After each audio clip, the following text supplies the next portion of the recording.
Magandang hapon po, sir, sa lahat na nandito. Ako po yung nag-deliver sa bahay po ni Congressman Erwin Torpo na ngayon po ay senador na. Saan? Saang address? Dito po sa may Green Hills. Dito lang po, sa kabila lang po. East Green Hills. Yes. Okay. Ito yung nagkaroon ng kontrobersyal kalaban ng Homeowners Association, tama? Yes, sir. At dagdag ko lang, sir. Dito po sa Green Hills, hindi ka po dyan makakapasok kung walang mag-ano doon sa loob. Mag-a-approve. Okay. Jen, follow up ko lang, kung bakit sa Marios nag-deliver, kasi congressman pa lang si Erwin Tulfo doon sa ACT-CIS. Ang opisina ng ACT-CIS nasa Timog lang. Kaya ang lapit lang doon sa Marios Restaurant. Okay. Yung Marios nasa Tomas Morato, yung opisina nila nasa Timog, malapit dun sa Circle. So, andito lang yung Marios, kaya ganon. Okay.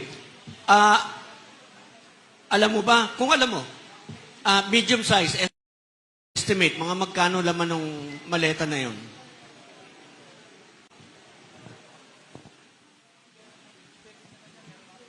Sir, yung medium size po, sir, estimated po yun, sir, ng 40 to 50 million, sir, ang isa po, sir. 40 to 50 million. Okay. Yes po, sir.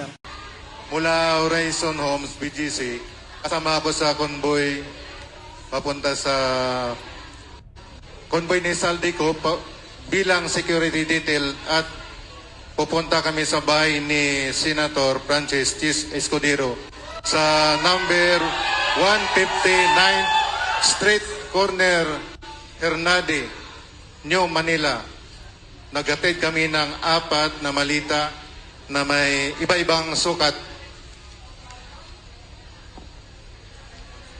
Bale, nung time na yan, sir, kami, sir, yung advance team, sir, dyan sa bahay, sir, ni Chis Escudero, sir.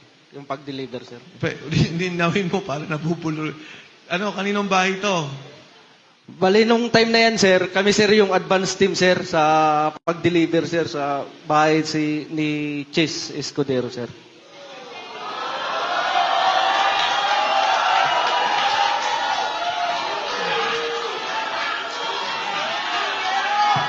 Ayan, Santo. Tick-tight office din yan, sir. Tight pa rin. Yes, sir. Yan yung mga pera na galing bangko, dinadala dyan sa Tick-tight, dinadala sa Horizon Homes, sir, at saka dinideliver sa iba't ibang official na mga gobyerno, sir. Next.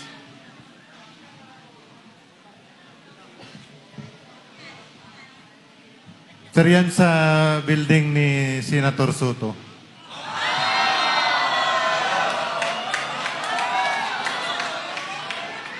Bali, ako yung advance team kami dyan, sir. Kasama ko yan si Badilla. Si Loben Badilla. Sino tong kinuna mo na litrato? Ako yan, sir, nagkuha.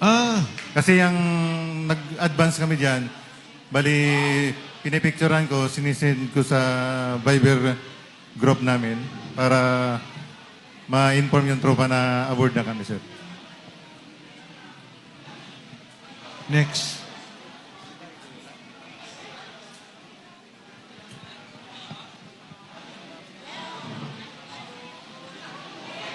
Tore, oh.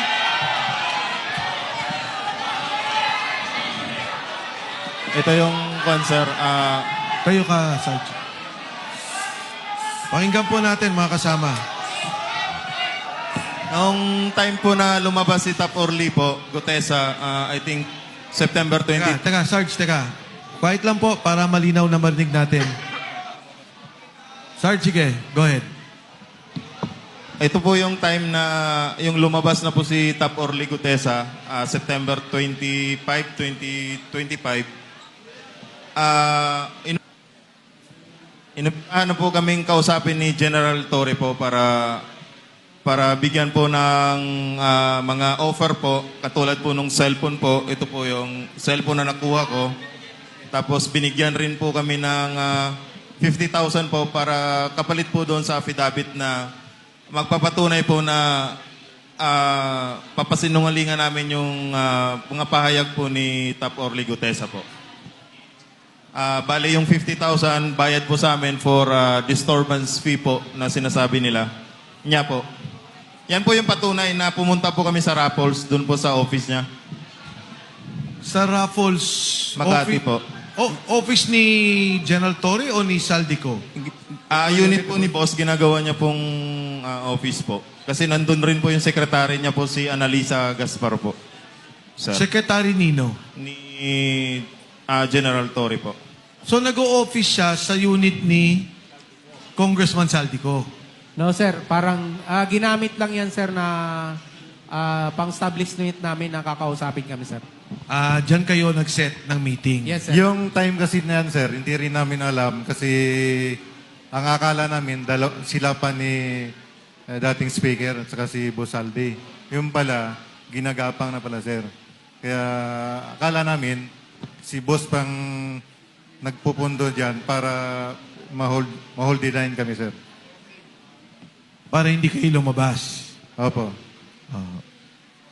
Sino-sino itong mga nandito?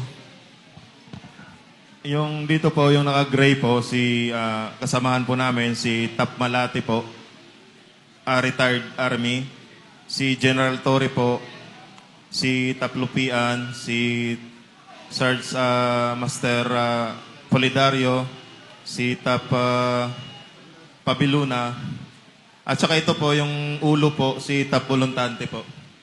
Kasama rin dyan po. Actually, sir, marami kami dyan. Mga 15 kami, sir, na pinapirma po ng NDA po. Non-disclosure agreement at saka yung affidavit po na magpapatunay na papasinungalingan po namin yung sinasabi ni Tap Orly po. So nagkaroon kayo ng isa lang na affidavit para sabihin nagsisinungaling si Orly Gutesa. Individual. Individual yun, sir. Kaya nga, individual affidavit, pero yung affidavit, ang sinasabi lang, nagsisinungaling si Orly Gutesa. Tama? Opo, sir, tama. Tama po, sir. Tama. Okay. Matanong ko lang, bakit ang posing nyo nakaganyan? Yung time na inaamon niya si, sir, baste ng boxing. Kaya ganyan ang posing nyo. Yes, sir. Next. Kami po yan. Nagpa-picture po siya sa akin. So, makatuwid, napapirma naman yung 15. Di ba? Napapirma.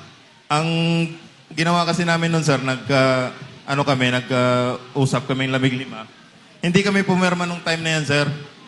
Ang ginawa nila, sir, by batch na kami. Pero napapirma pa rin kami, sir. Napapirma. Yes, sir.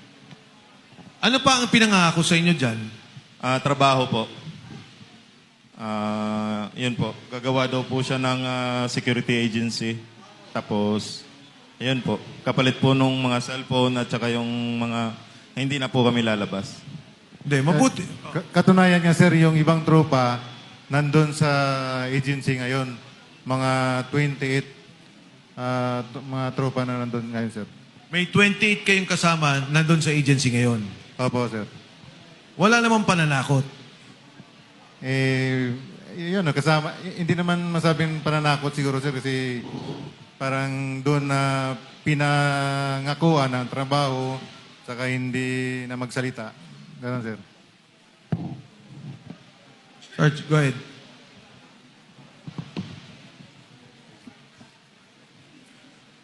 Sir, karagdagan po doon, sir, sa binanggit po ni Sarge Baupan, sir, regarding doon sa cellphone. Bali, ang nangyari po niyan, sir, nagkaroon po niyan, sir, ng majority na pilian ng cellphone. Ito po yung isa, sir. Yung kay Sarge Baupan po, sir, ay iPhone 16. Ito naman po yung isa, sir, is Samsung S25 FE. Nung niresearch ko po ito, sir, nilaunch po dito sa Pilipinas, sir, ng September. Tapos binigay po ito, sir, tama po si Sarge Baupan, sir, na naging by batch po yung pagbibigay nito plus 50,000 na disturbance fee. So, ang binigay ko po doon sa kanila, sir, ay yung hindi yung luma, kundi yung bago kong binili, sir, na cellphone. Kaya napalitan po ng yung sa kanila. Tapos po doon sila sa Elite, sir, sa pagkakaalam ko po, sir, 29 po sir yung nandun.